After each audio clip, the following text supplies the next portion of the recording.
Now, I have the pleasure of introducing my fellow American, Bill Hurst. Bill did his undergrad at the University of Chicago in politics and East Asian studies. He's currently the 𝗘𝘃𝗲 Professor of Chinese Development in the Department of Politics and International Studies and Deputy Director of the Center of Geopolitics at Cambridge. His PhD in 2005 was from the University of California, Berkeley, which is where Bill and I first met. In fact, Bill just reminded me recently that when he was first applying to Berkeley, I actually took him out for a coffee, and he came anyway. So we're Berkeley 𝗘𝗃𝗲𝗁, we're classmates from Berkeley where we first met. He then did 2-year postdoc at Oxford, and he's held tenured or tenure-track posts at the University of Texas at Austin, at the University of Toronto, and at Northwestern and also had a fellowship at Harvard at the Radcliffe Institute for Advanced Studies, all before moving to Cambridge during COVID. We couldn't decide quite. Does that make you a COVID baby? There's got to be a phrase for people who take up a new job under COVID. Maybe we can just collectively decide that over a beer later. But Bill has joined us from the US during COVID, and so this was our first chance to bring Bill up here to Manchester. So Bill will be talking about some of his thoughts related to a forthcoming book that he's collaborating with a colleague in London on, thinking about the intersection of domestic and international politics in the context of China. So with that, please join me in a warm round of applause and welcome to Bill Hurst.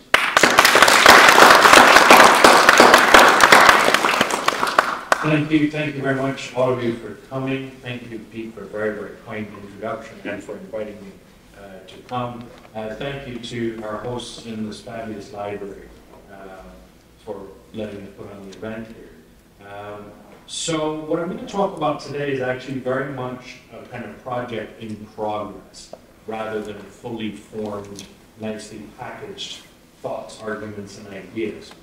And before I really get started, let me tell you a little bit about the genesis of it. And it really came in 4 phases, the thoughts that I'm going to then present today. The first was that while I was training up as an undergraduate, but particularly as a PhD student in Berkeley, on Chinese domestic politics, I was being trained to become a specialist on Chinese politics and really domestic politics, it struck me that there was no discussion in that literature, or almost no discussion, of Chinese foreign policy or international relations. It was at best a small sideshow, and usually not even present at all. After thinking about that and kind of searching for why that might be so, it seemed clear that there was a second literature out there, I started to discover, that was all about Chinese foreign policy and international relations, but had no overlap, or very little overlap or conversation with that literature in which I had been enmeshed in the rest of my training on domestic politics. And that a lot of the thinking about IR and foreign policy really had very little to inform it from the study of domestic politics and history. So that was the first sort of step. The second step was when I first got that job at the University of Texas that Pete just mentioned in his introduction. I was told when I showed up, which I hadn't realized before, all members of the politics department, or government department as they call it there, have to teach one of 2 introductory classes for undergraduates. You can either teach Texas politics. I'd never been to Texas before taking up that post, and I knew nothing about Texas politics, and I thought the politics of teaching Texas politics in Texas is probably best avoided. So I definitely didn't want to do that. Or American politics.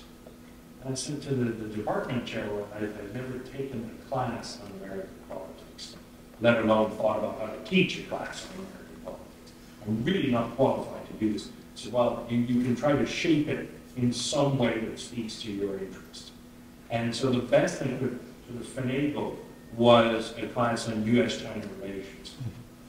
And so I put that together, having never taught it before, because that was 2008, spring of 2008. And started thinking about sort of how to deploy this as a module that would be sort of sustainable.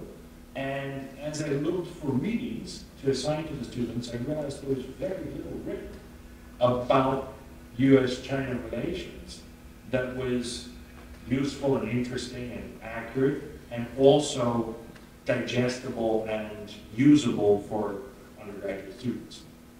Very, very little out there across the sort of sweep of history and across all different areas. There was some very specialized works, and there was some really baseline kind of introductory things that weren't very good, and there were very few things that were good. And so that then led me to think, here again is a gap. Right? And then the third thing that happened was I intersected with a colleague in Texas with whom I'm now actually working on a project about US-China relations, Peter Gries, who is now at the MSc, but was at Texas at the time. He's an expert on US foreign policy and international relations with the United States. So I remember talking to him about sort of this class and how he was putting it together, and he and I came up with some ideas about how to think about US-China relations in a more systematic way, which we're now collaborating and trying to eventually find out. And so that was sort of the third step. And the fourth step for me in coming to this sort of set of thoughts was, since moving to Cambridge and taking up this role in the Geopolitics Center and thinking sort of more in the round about international relations than I usually would in the past, it strikes me that it's not just US-China relations, but it's China's relationships with all different kinds of powers and countries that really need a reimagining. And we really have to think in much more careful, systematic, and informed ways about how China conducts its foreign policy and about how other countries deal with China. And sort of the overall framework for this thing is that I feel very strongly, and I think that the one key point to underscore is that to understand the relationship between country A and country B, it could be China, it could be any others, but in this case, let's say between China and any other particular country, one has to understand the histories of each country, the history of that relationship, and on a fairly sophisticated level, the domestic politics inside both of those countries. Because otherwise, you never get anywhere.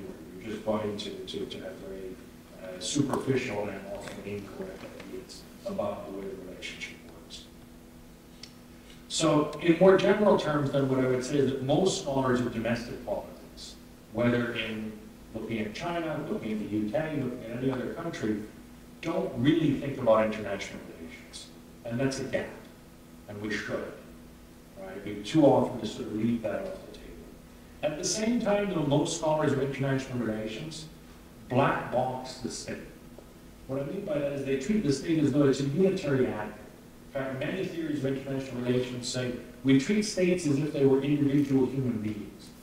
Right? If you imagine that there's a person called Britain, and that person, the woman with the helmet sitting in front of the shield by Britannia, if you imagine that that person has thoughts in her head that are coherent thoughts the way an individual has coherent thoughts, and then the country will behave that way. That's essentially what most theories of international relations say. And they don't want to think about what's going on in domestic politics, right? The sort of multiple personalities inside that person's head, or different factions fighting for control over what that person is going to do, that we call the state. They don't want to think about that. It's too complex. That's into the weeds of domestic politics.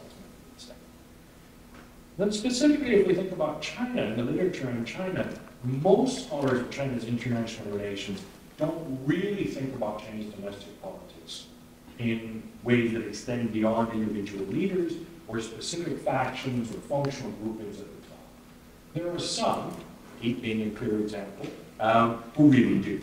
Right? Todd Hall at Oxford is another.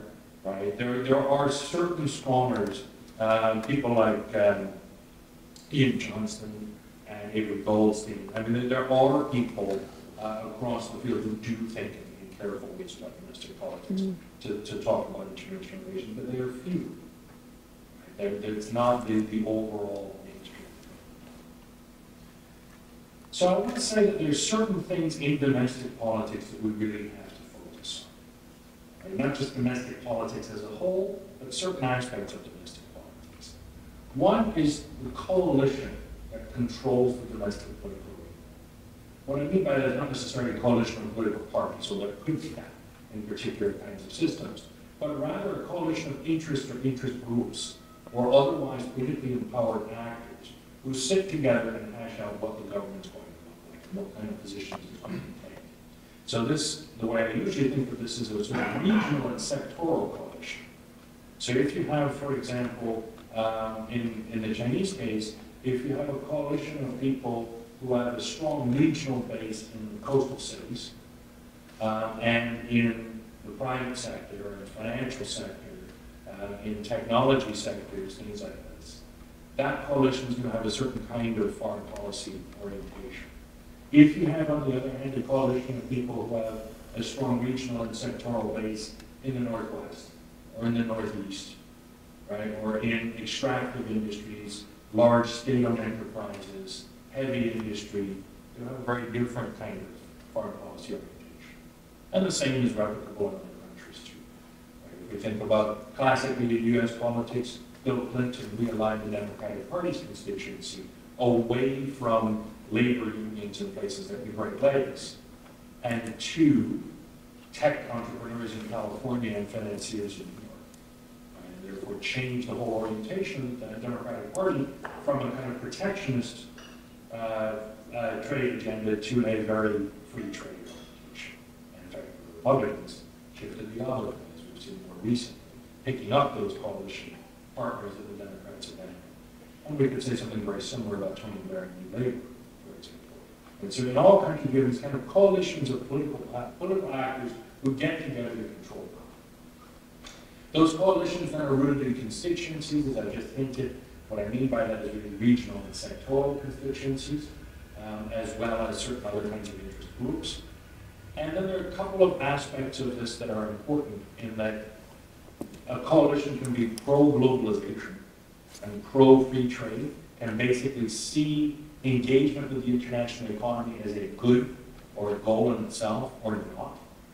And a coalition can have a more pro-state direction, see a stronger role for the state, for state regulation is important, domestically as well as internationally, or not. Then we could have the presence or absence of partner coalitions or actors inside a country. So in other words, is there a important constituency or coalition or grouping inside country A that is a useful or natural partner or supportive partner, really, for the government of country B? Is there a political group inside a particular country that is affiliated in some way or useful to the other country in that country? And then finally, the politics of diaspora can play an important role in particular kinds of contexts. And in the cases that I'm going to mention, these last two factors are much more important in Southeast Asian countries than in others. And the way that they play out is quite complex, actually, in various countries. So what about international sort of structural factors? These are much simpler, because everything in the international arena is simple and domestic is complex as a general principle. And what I'll boil this down to is basically three things. How close or far away is the country from China? Right? So if we're talking about countries that are very close to China, they're going to have a different sort of set of issues to deal with and calculations when thinking about China. China's also going to have different calculations and issues to deal with with those countries. The relative size of the country that China is dealing with is also very important. I mean, it's not only in terms of geographic size of population or economic size, but is that country really a great power or not? Is it a great power or is it sort of a small to medium power? And the third aspect is there a common enemy? A common enemy or a common threat that has the potential to destroy both countries or not? Sometimes there is, sometimes there isn't. So if we think then about some of these key relationships, let's talk about the U.S. first in terms of China's relationship with the United States. The United States, from China's point of view, is a distant, relatively distant, great power. It's not right there next to China, although it has force projection very close to China in many ways. But it is very distant. It's definitely a great power. There are coalitions then that can shape the trade and economic relationship, because there's no natural, necessary trade or economic relationship between these countries.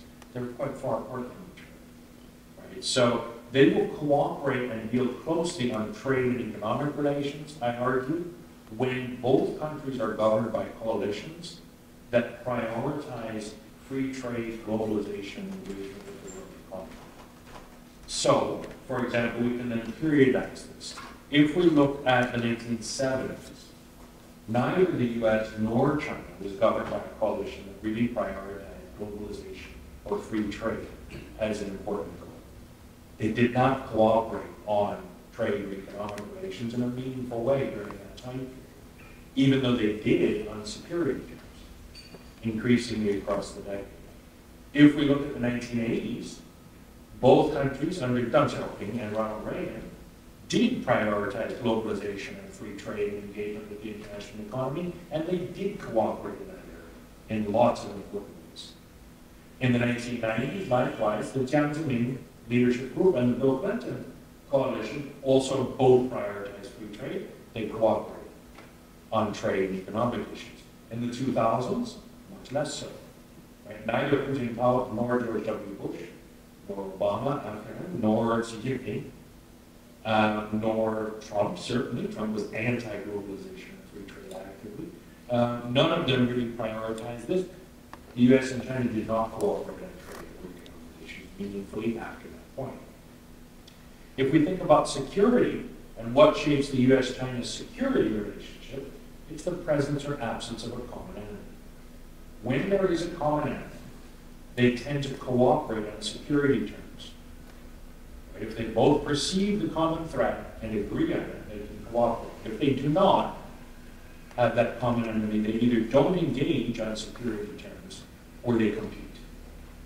So if we go all the way back, before even 1949, right, during the Second World War, the US and China were allies against Japan. Japan was a clear common enemy of both countries. They could cooperate on security terms. Right? After the Second World War, there was no common enemy, at least immediately. During the 1950s, let's say, they competed. Actually went to war, indirectly, but almost directly, with one another in Korea. Right? The US and China actually were facing off on the battlefield in the 1950s. After that, an extraordinarily tense time. Right? Into the 60s, the same thing. There was no clear perception of a common enemy early in the 1960s. They didn't cooperate at all. They were competing and then increasingly disengaged.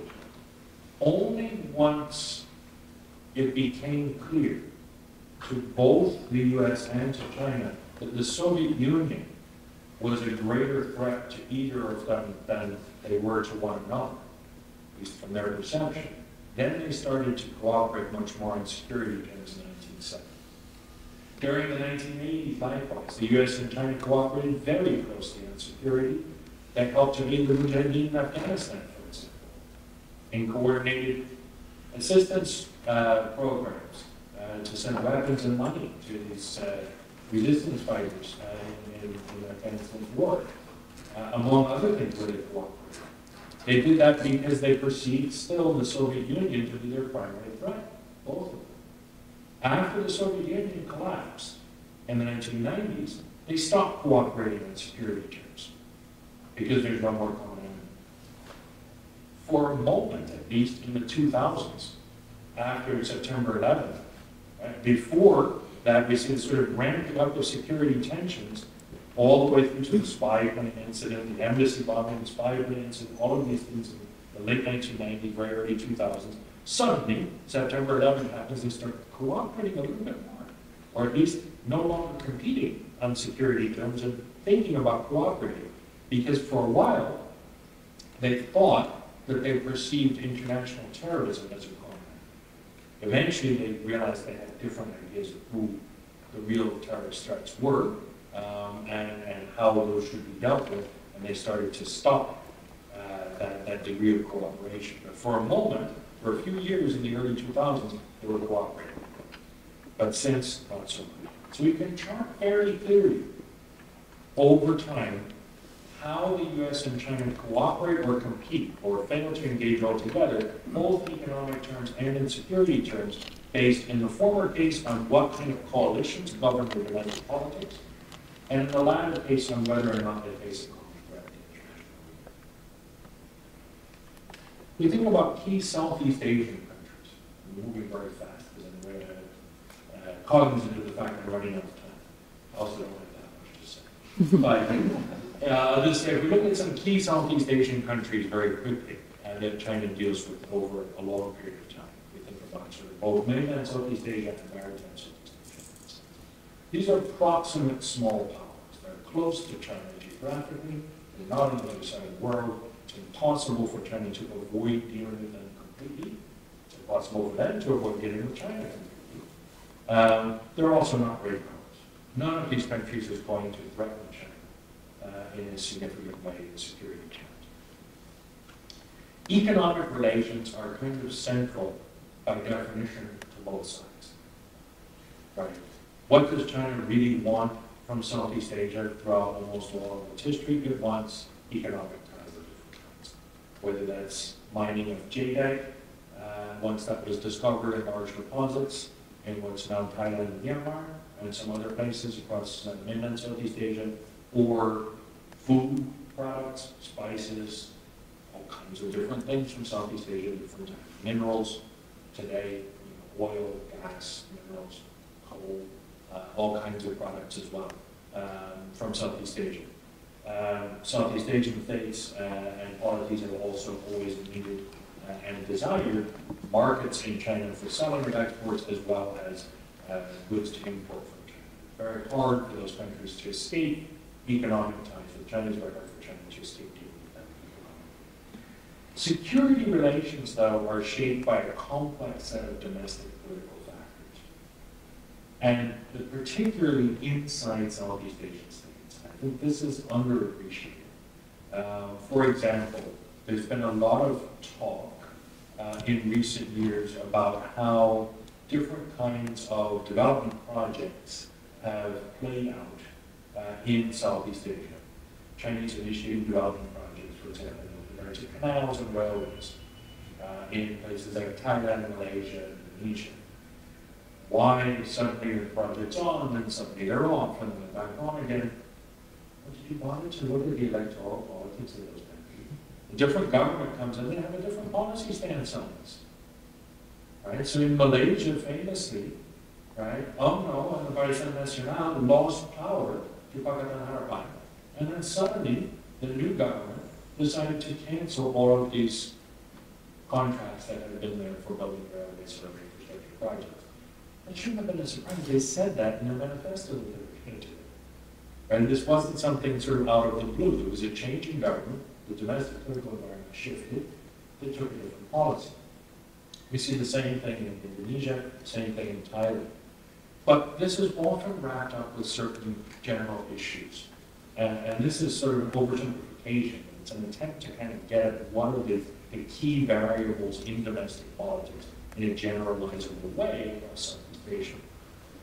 And some of this has to do with the views of powerful political actors inside Southeast Asian states toward China, but also toward the ethnic Chinese diaspora inside those states, as many Southeast Asian countries have large diaspora populations.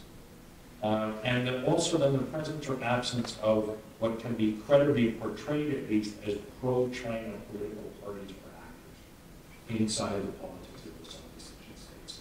So if we have countries, for example, like Laos or Cambodia, where there are incredibly pro-China political parties and political actors who actually are in power, right? And the views of other political actors don't really have very strong views that they can articulate about either diaspora politics or China generally in those countries. China has very positive security relations with those states. for the most part.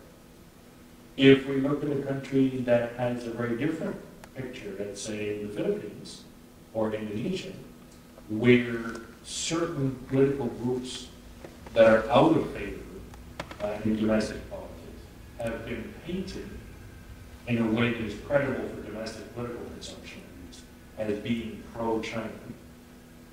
And there are very fraught and angry attitudes in many cases of other powerful actors in opposition to the diaspora community, or the overseas Chinese communities in those countries.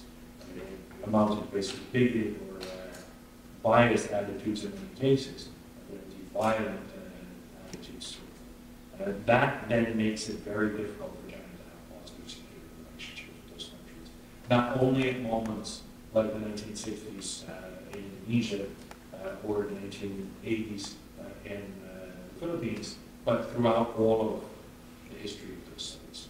Right? It makes it very difficult to have a positive security relationship. If we think about South Korea since 1982, so I'll give you around different sort of seemingly random cases.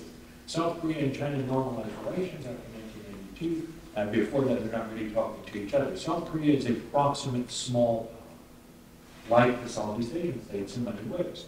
Right? So economic relationships are going to be central to both sides. They tend to avoid dealing with each other economically. Right? South Korea is not going to threaten China, not on its own. Right? They also can't really avoid trading with each other because they're sitting right there. No matter how angry the South Korean government gets at the Chinese government, no matter how much the Chinese government might feel that South Korea is really just too much a pawn of the United States or working too closely with Japan, they can't avoid trading with each other. The security relationship, though, I would argue is shaped very largely by South Korea's domestic politics. And we can see this again with electoral shifts and partisan transitions of who's in power, who's the president of South Korea, but also, more generally, does South Korean political opinion want a harder or softer stance towards North Korea? When there's a consensus in South Korean politics for a harder stance, security cooperation with China is impossible, and security competition heats up. When a more conciliatory stance is the consensus opinion in South Korea vis-a-vis North Korea, the security relationship with China eases quite a bit, tensions reduce, and the possibility for some types of cooperation increases. So again, domestic politics in at least one of these states really is determinative for the security relationship in this case. We think about Japan very quickly. Japan is a proximate great power. It sits right next to China. China has fought wars many times over the last several hundred years. Most recently World War II, but not exclusively World War II. Right? Security tensions are almost unavoidable. From China's point of view, Japan does constitute a significant threat to China's basic national security. From Japan's point of view, China is the primary threat to its national security. Both countries are very obvious about saying that. So there's almost certainly going to be some degree of security tension between the two states. Economic relationship is shaped by coalitions, similar to the U.S. and Chinese economic relationship, I would argue. Right? I haven't thought this through in as much detail, but essentially, when Japan has a kind of pro-globalization coalition, and so does China, they seem better able to cooperate and trade with each other. When one or the other does not, they stop trading so productively. But this baseline security tension is always there by virtue of the fact that they're sitting next to each other. Very, very quickly then, China's relationship with Russia and the USSR before that. If we think about that, Russia is also the approximate great power. Right? So this is more complex though. Why is the situation with Russia not just about security competition? But it was. It was for a very long time. Right? If we go all the way back to the 19th century, right, the Russia-China relationship was about security competition and, from China's point of view, threat to its security from Russia and encouragement from Russia for a very long time. The Soviet Union and China, as I just talked about with relationships to the United States, were not security partners. They were security competitors and saw each other mutually as threats for much of their history. Right? The economic relationship historically has been fairly limited between Russia and China, largely because the parts of Russia and China that border each other are not the core economic areas of either country. They're relatively remote, relatively sparsely populated, relatively less economically central, at least when it comes to trade, than other parts of the country. But there are some structural factors that will push, I think, Russia and China to trade more with each other than might otherwise be the case. China demands heavily energy and technologies of certain kinds that Russia can supply and has supplied. Russia needs markets for these exports. It also wants to import a lot of consumer goods, particularly from China, but not exclusively. But China is a great place from which to source them. So there is this kind of structural complementarity of the two that's going to push more trade out of our region than otherwise be there. The security relationship, though, is an interesting puzzle. Why not see continuing competition? I would argue there that it's shaped by a balance of power logic, particularly after the collapse of the USSR, and it leads to a very strong perception from China of Russia's decline in relative terms and in absolute terms as well. Right? So after 1991, Soviet Union has collapsed, Russia declined, and it continues to decline today.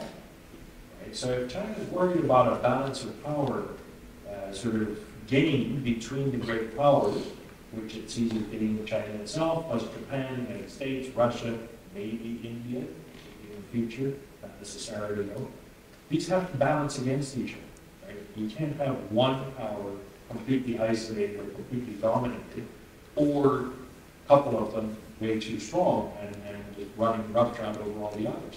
So the US-Japan alliance, therefore, is very problematic from China's perspective for maintaining this kind of balance of power. It is essential that Russia not collapse or be so weak that it cannot balance at all the US and Japan.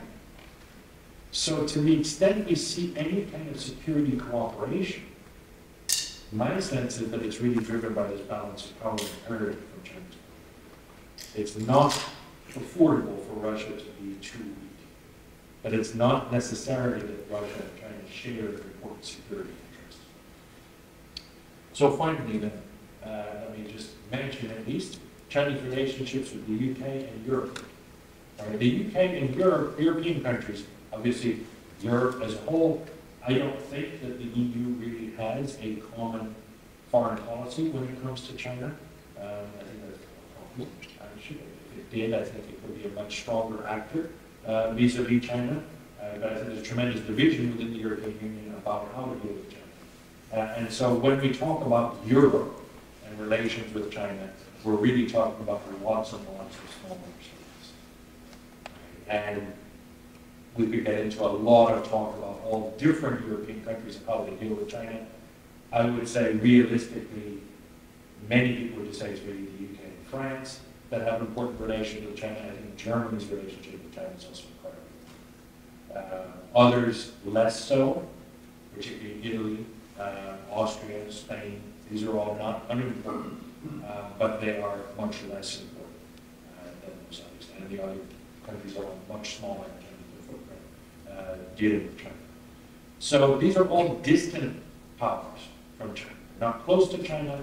They're either small powers, really like a country like Austria, or medium powers.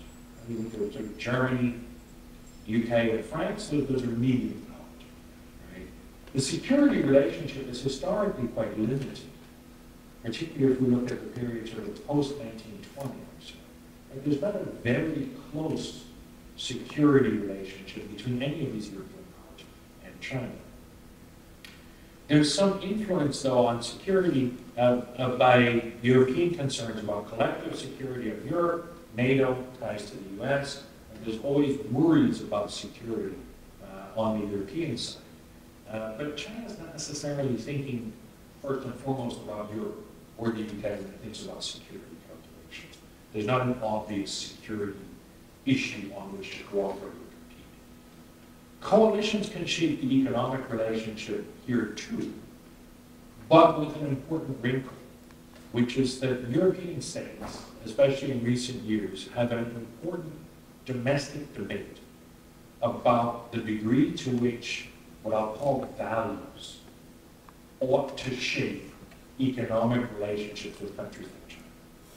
And this is where European states do not align. I think, for example, the UK and Germany are taking very different lines right now when it comes to this.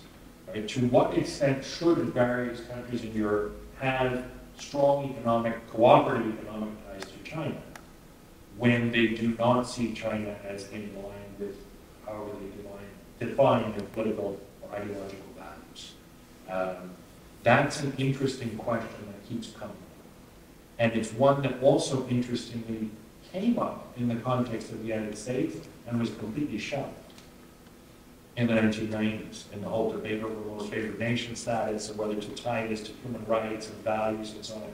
People like Nancy Pelosi, in fact, were trying to tie values into the debate, and Clinton and others on the Republican side as well basically said, no, we push all of that to one side. We're not going to deal with that. We're going to prioritize economic relations and security cooperation where that can happen, and security competition.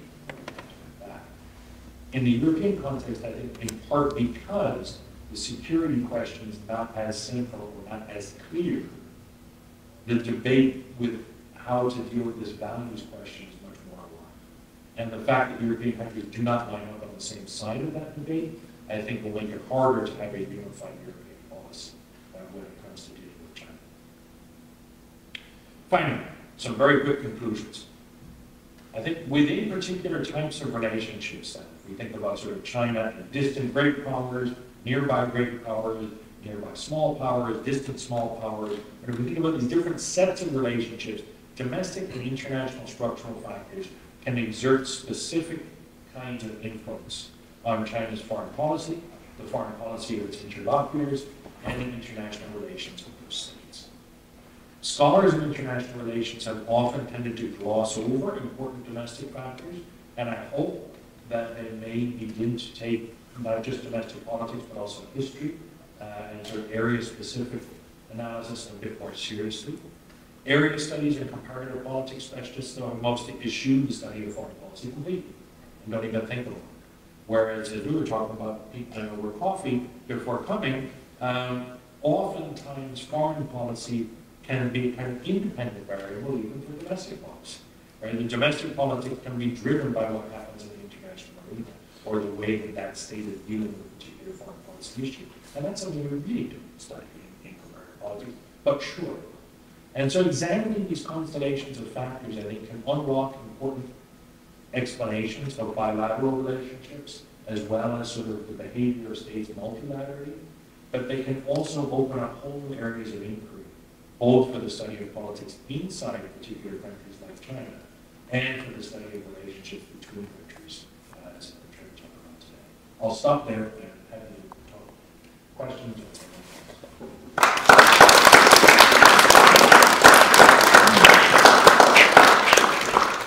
Thank you, Bill. We have time probably for about 15 minutes of questions. I'm going to take the moderator's prerogative and ask the first, but please start thinking about any questions you'd like to ask. You've covered a lot of territory, so there's a lot that we can talk about, I think. My question, in a way, is to ask you to elaborate on a point that you were making just on the level of security. I think you made a very convincing case that when two countries, say China and the US, share a common enemy, that brings them together. And obviously the case of the former Soviet Union is such a clear one. I mean, it's really remarkable when you look at the history of US-China relations. You know, we go from allies to enemies to allies to enemies again based on whether the Soviet Union is there or not, basically. And whether the Soviet Union is threatening China. In the 1950s, there's no threat from the Soviet Union. Yes, that's right. So and then there's no relationship with the US. There's nothing to draw the US and China together. Now, the flip side of that coin you were pointing out is when there is no external enemy, you said you can either have no security relationship or you can fall into competition. And I guess I wanted to to ask you to elaborate a little on your thinking of that conditionality. In other words, what pushes countries into cooperation versus having, competition versus no relationship in the absence of external enemies? How are you thinking analytically about that? Two things I wanted to throw at you as ideas is things about sort of more directly, how do certain countries' domestic polities perceive the country in question? So, for example, you gave the very important example of the end of the Cold War, which is the beginning of the end of close US-China security cooperation. But that also coincides with the Tiananmen massacre, which had a dramatic impact on US public opinion directly towards China, not towards the Soviet Union. Meanwhile, in Beijing, they're looking at the execution of Ceausescu in Romania. They're concerned about liberal ideology as a threat to the CCP. So I was just wondering if you could talk a little bit about where your thinking is on that aspect of when there is no common enemy, what happens? Yeah, I mean, I think that's a really good question. And part of that is driven by really two questions, the way I see it. So the first one is, can you afford not to have a security relationship at all, of either competition or cooperation, right? And I would say that if we're talking about small or medium powers on the other side of the world, yes, in theory, at least you could, right? It is not essential for China to have any security relationship to France. And it's not absolutely and obviously essential for France to have a security relationship to China. I mean, they may come to see that they need to have a security relationship of either cooperation or competition, but there's no natural necessity to it. I would argue that before the Second World War, the US and China are kind of in that same camp. They don't have to have a security relationship. I'm not sure we could say that today, because not only are they great powers, they're global powers, right? So even though they're not near each other geographically, I don't think that China could afford to say, we just don't care about the United States in terms of national security. And I don't think most people in the US would say, oh, we don't care about China in terms of national security. They have to think about each other because they're both global actors in a way that neither one of them really was before the Second World War. And so in that sense, the world has changed and their position within it has changed such that they have to deal with each other, even though they're not opposed to each other. But they don't necessarily have to be enemies. They don't necessarily have to have security competition. They don't necessarily have conflicting security interests, the way that, for example, China and Japan do. Right? So in that sense, I do think that in the more contemporary Europe, it wouldn't be feasible to disengage and not have a security relationship for a great power and China, even if that great power is far away. The second question is about kind of domestic political perceptions. I wonder why you would ask that. How do people in society view the other country? What are they thinking about that? And I think that is rather important.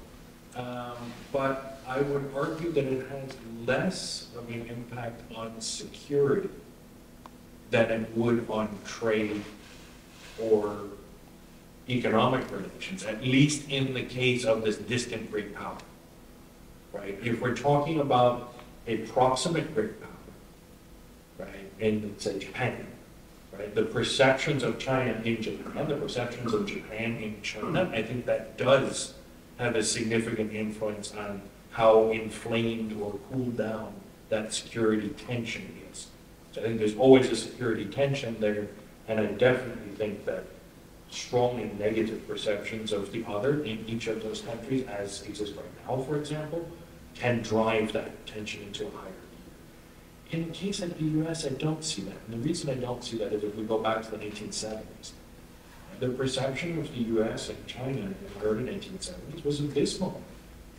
Right? And the perception of China in the US was almost as bad, in part driven by people like Richard Nixon, who for 20 years was decrying how terrible China was. And so that all went to one side very quickly when it was determined that, oh, we should cooperate in terms of security. at least in some basic way, and they were very explicit about it. And although there's this triangle theory that was birthed at that time,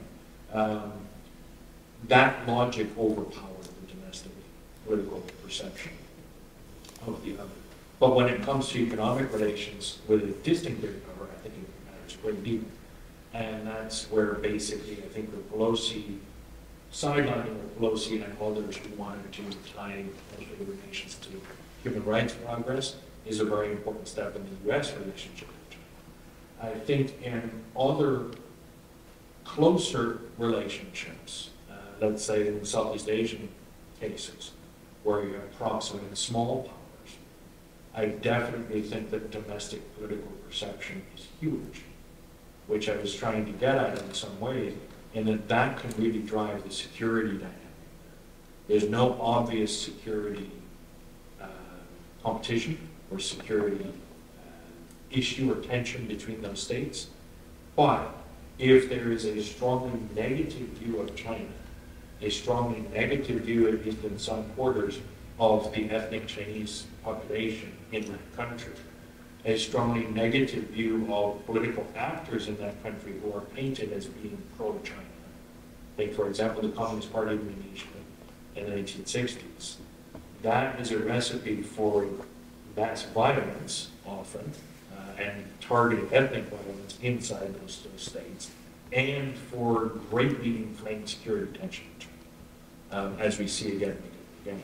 And long term, where we see those persistence of those kind of negative perceptions in significant quarters of domestic politics, for example, in the Philippines or in Indonesia, I think that is part of what stands in the way of a more positive security relationship for those countries with China as compared to, say, Thailand or Myanmar, which also have significant ethnic Chinese populations where there isn't as much of a negative portrayal in other quarters of politics, or as much of a negative perception of China as a country outside in the politics. And so that's part of, I think, what makes it easier for them to have less tense security relations with China. There's more than that, a lot more than that in terms of domestic politics and other factors like how those countries do in the United States. But if we try to boil it down to the simplest kind of smallest number of factors, this one is important. Terrific. So, questions from the audience? Yes? Hi. I want to ask, what sort of implications are you see, or questions you begin to ask post-COVID, post-pandemic? Has it been a plateau in terms of security relations, or has the domestic politics in the U.S. been exacerbated the U.S. tension? I think COVID didn't do a lot of good for any country, least of all China or the U.S. actually. They both came out of COVID rather badly in very different ways at different times. But neither looked particularly good to the rest of the world or to their own domestic political constituencies. I think that what we do see right now, continuing after COVID, and even after a change of administration in the United States, is a persistent increase in sort of negative perceptions, negative rhetoric, and increasing security tension, and sort of sharpening security competition. So I'm not convinced that COVID itself was the primary factor, because it started before COVID, quite a while before COVID. I don't think COVID helped domestically in either country, and I think both countries in very different ways kind of used COVID as a excuse or rationale for increasing security tensions with the other. They both sort of hit the other side over the head with COVID as a country in almost caricature ways. And yeah, it's not a good situation. I don't see the obvious solution. Because if my model is at all active, what's the common thread? I mean, on one level, you could say if international terrorism can be a common threat, infectious disease and pandemic can be a common threat. And we should work together to combat this common global enemy. That didn't play out that way, either in the US or China, and actually across most countries. There's very disappointingly low level of cooperation globally, and even between closely allied states. Right? The US and Canada could cooperate, right? The UK and the EU couldn't cooperate over vaccine distribution. They're fighting each other over this. So the idea that the US and China would cooperate over this, I feel is bridge too far. I wish that were not the case. There's another question. Yeah. You were talking about the role of perceptions within China and also local college, for example. Would it be worthwhile to consider the concept of ontological security in that space? And if so, this is a very big question. Do you see the domestic politics or sort of motivations and interests driving those perceptions, or vice versa? Interesting question. As I was just saying before, I do think that they can have a strong relationship with how intense the security competition or tension has become.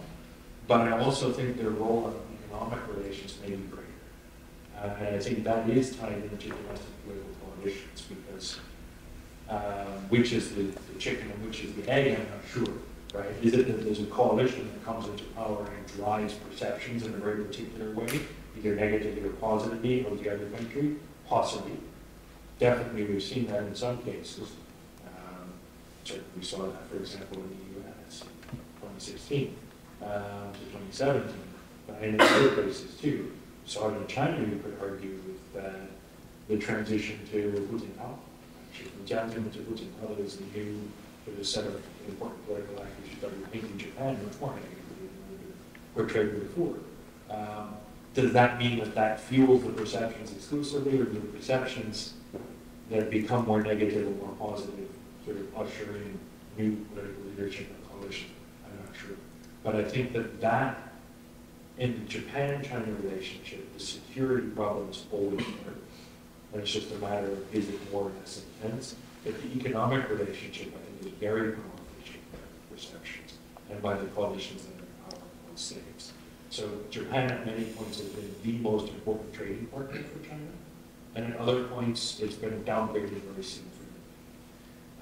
There have been many, many thousands of Japanese students in China at many points, and at other points very few. The number of Chinese students in Japan is a little bit more stable, but it also has gone way up and down somewhat at different times. And absolutely the willingness of firms, in addition to individuals, to engage in meaningful trade or deals across that border on both sides, on the Japanese side as well as on the Chinese side, varies greatly with the degree of negative perceptions in society and depending on the terms of coalitions. So I think that is very important on the economic side. It's not unimportant on the security side, but I think on the economic and trade side, it's probably more important in that specific position. Lots of questions. Why don't, since we have fairly limited time, why don't we take several, and if you want, you can take notes. Sure. Or remember in your head. So be as succinct as you can here. Yeah, absolutely. So I work predominantly helping companies essentially set up in China. And in the last couple of years, getting asked a lot of questions predominantly about the relationship between UK and China, but also the smokescreen, I guess, the UK media creates about China. I don't know if this is something I've looked into, but it'd be interesting to hear your opinion on that. Great. There was another in the back here. Yes, far back. I appreciate that. So we have very limited time. You obviously could not showcase all your research and findings and the new relationships. But I would be very interested in getting a bit of understanding regarding other continents or countries, for instance, African countries, Middle East countries, as American countries, you know, that their impact, domestic policies, foreign policies, on the relationship between America and China, how that actually shaped from both economic perspective as well as security. I think there were a couple of over here, Tal. Yeah, I'm quite interested in the argument that correlation of domestic local actors with some shared interests can shape the foreign policy. And I wonder if this argument, to what extent is this argument applicable to the case of China? Because some would argue that correlation in China is mostly focused upon shared ties, like overlap of their career, often called affection instead of correlation. And so it will be, for example, very hard to mention some policy differences between the usually affection, and the affection led by John Levine. So how to what extent the policy is based upon policy difference. So, how Americans see China's rise as a threat to the world order, current world order. But in Europe, Europeans, for example, UK and France, may see less of it. I'm not saying not, but just less of it. So now, if, for example, Americans push the UK and the Europeans to be aligned with them to that same extent, what's the sort of future you see? You want to pick and choose and do it in a couple minutes? I'll do my best. I don't know how much I can do. So basically, the UK-specific relationship with China, Middle East, Africa, South America, the issue of what are factions and faction politics and elite politics in China versus coalitions, and then this issue of sort of European countries trying to navigate between China and the US, in a sense, or how they might deal with China if the US weren't here and how they deal with the US. I'll do my best. There's not too much overlap. If we think about the UK relationship specifically with China, in the absence of the rest of Europe, let's pretend that Britain's not in Europe at all. Right? There's no relationship whatsoever between Britain and Europe. Historically, that relationship is very circumscribed. Right? That if we go all the way back, it's about trade, and then it's about Hong Kong, and it's about the treaty ports, and about several other sort of aspects of outposts of empire and trading relations between kinds. Then it expands, right? And it's about the eight-country army and putting down the Boxer Rebellion, and before that the Taiping and assisting the Parasite Taiping Rebellion and all of the other things that followed in that period. But after, let's say, 1945, even I would argue after 1914, really, somewhat, certainly after 1945, the relationship is increasingly really about what to do with Hong Kong. And that drives much of Britain's interlocution, I suppose, but interaction with China over those several decades. And in that sense, the UK cannot avoid dealing with China the way the US did for that same period, so 1950s, 60s, and 70s, because they had to negotiate with Hong Kong. Once that's resolved, after the Sino-British Declaration, after the Hamburg, it's less obvious what the relationship should be about. And I think what we've seen over the last 25 years, since the Hamburg, almost 26 years, has in fact been both sides kind of grasping for the new stone. What should this relationship be about? What are our real priorities, both sides, our priorities on each side, right? And how do we achieve them? What do we want from the other side? And then both sides seem to be surprised often by what they find they don't find from the other side. And I don't think we're getting a conclusion to that. It's not obvious sort of to what extent does, it's being debated in the various situations of the integrated review, to what extent does the UK consider China's security threat? To what extent does the UK want to prioritize trade with China. To what extent and in what way does the UK want to advance this whole values argument against China in various ways? Does China care about the UK? How seriously should China take the tilt to the Indo-Pacific or the sailing of aircraft carriers through the South China Sea and other important areas close to China? Is that something worth considering a major security threat? Is the UK a distinct security or economic voice from the US?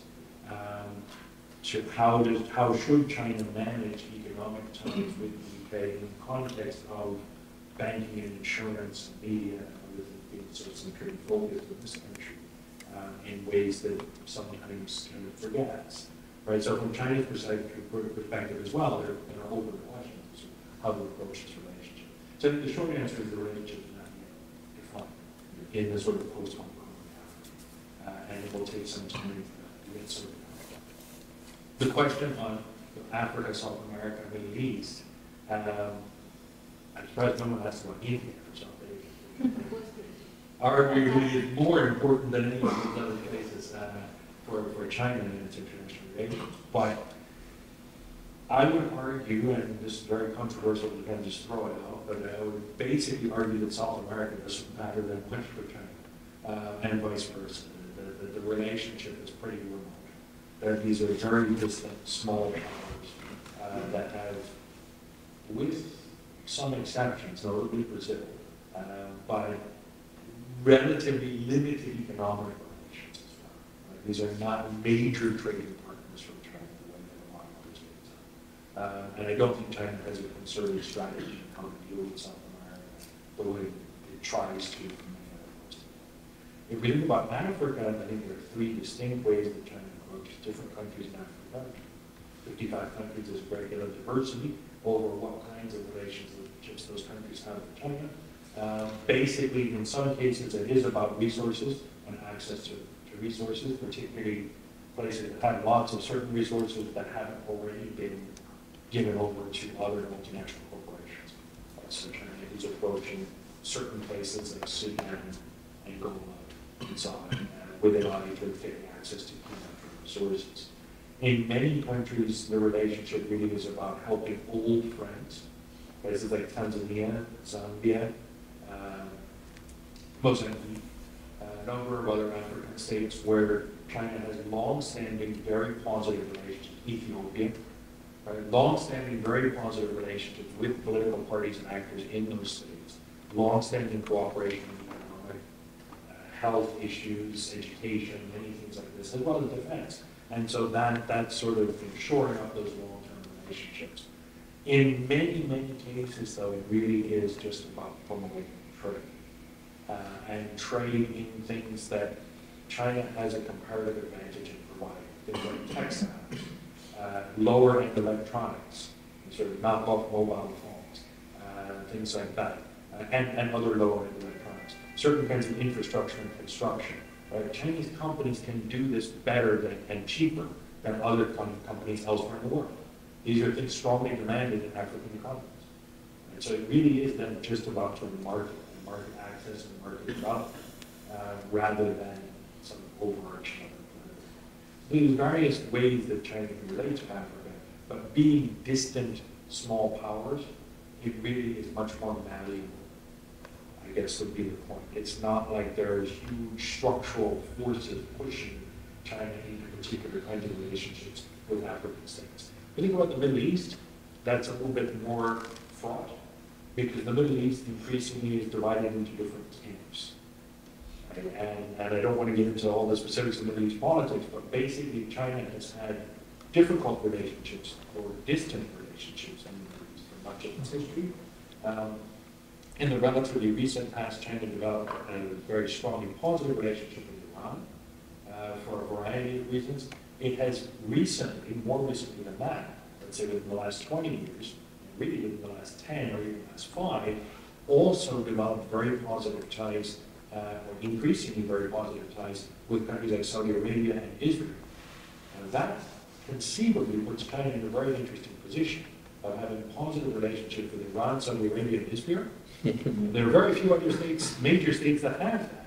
And so I don't know if China has any thought of like what could one do with that set of positive ties in a very difficult region or not. I don't think China actually has a grand strategy of what to do, but it would be very interesting to see sort of what possibilities there could be for those multilateral relations. The one Middle Eastern state that I cannot imagine China ever having a positive relationship with, on either security or economic grounds, is Turkey, largely because of the way that China perceives Turkey and Turkey perceives China vis-a-vis Central Asia, in particular Syria, and the Uyghur issue.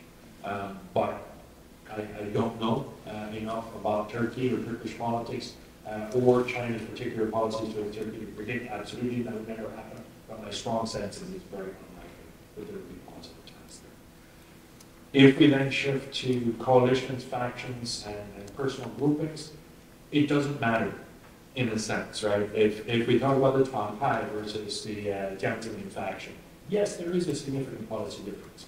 Because the 𝗘𝘃𝗲𝘁 faction is the Shanghai, right? And the Shanghai clique, so-called, right, of all of these financial interests and trading interests is going to have a very different foreign policy orientation from a bunch of youth league cadres from Gansu and Shanxi and 𝗱𝗲𝘁 and the other places in Tibet, other places that 𝗱𝗲𝘁 was based, right? So in that sense, we would see a very different kind of policy orientation over this. Similarly, and this is what I think might be interesting, if we look at the new people who came into the 20th party Congress, all of those are people who have significant experience in Fujian, some in 𝗱𝗃𝗲𝘁 as well. Right? Fujian and 𝗱𝗃𝗲𝘁 are not parts of China that one would expect to be insular, inward-looking, anti-globalization places, right? As opposed to older generations, even under Xi Jinping's leadership. We look at the previous, and actually the previous ones even, but even just the last round, they came from places in the Northeast, where they served most of their careers, or Shanxi. Right? There were very, very high representation of northeastern provinces in Shanxi. So that would have a very different, actually no, Shanxi, not Shanxi. 𝗱𝗃𝗲𝗁 is Shanxi group, but so Xi Jinping himself is Shanxi based in some way, Shanghai. But the orientation of that kind of policy would be very different, one would think.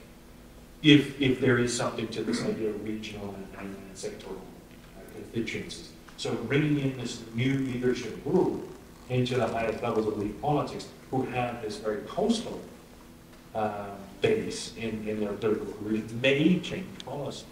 It may mean that there's a different attitude or maybe. Last question was on sort of UK and European countries sort of navigating between China and the US.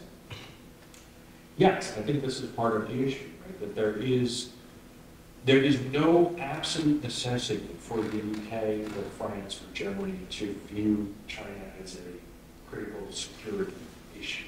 And there's no absolute necessity for China to view European states as a critical security issue. Right? So it is conceivable that the security relationship could be pushed to one side. I don't think that's going to happen. I don't think China sees these states as completely innocuous in security terms. I don't think they see China that way either. But I do take your point that the U.S. is exerting further pressure on European allies to view China as a major security security threat. I don't know to what extent that pressure is necessary. I mean, I think, for example, in the UK, there's a fairly strong political consensus that this country should view China as a security threat, at least on some level. I think there's a similar consensus in France. I don't know that that consensus is as strong in a country like Germany. And so in that sort of case, it would be more interesting to me, and I don't know enough about German domestic politics off the top of my head. My sense is that their pressure from the US or others, like France and Britain, might actually have more of an important role to play in moving that domestic political conversation towards seeing China as a security threat. But many other European states are predisposed in that direction anyway. If we take, for example, many Eastern European states which are predisposed to some kind of or maybe security terms, and some. So I think it's difficult to generalize from all the European states, but I think it's true that there is pressure increasingly from others within Europe as well as from the US to see China as a security threat. On that happy note, please join me in thanking Bill Hurst for a very stimulating talk.